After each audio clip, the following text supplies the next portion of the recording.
Puducherry union பிரதேசம் காரைக்கால் மாவட்டத்தில் கடந்த 3 நாட்களாக பெய்து வரும் கனமழை காரணமாக 200 ஏக்கர் நிலத்தில் தண்ணீர் சூழ்ந்துள்ளதால் விவசாயிகள் கவலையடைந்துள்ளனர்.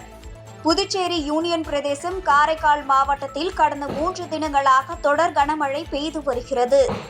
மாவட்டத்தில் பல்வேறு இடங்களில் மழை வெள்ளத்தால் மக்கள் பெரிதும் பாதிக்கப்பட்டுள்ளனர். காரைக்கால் நேரு பகுதியில் உள்ள அறிஞர் அண்ணா அரசு கலைக்கல்லூரி வளாகத்தில் மழைநீர் தேங்கி ஏரி போல் காட்சியளிக்கிறது.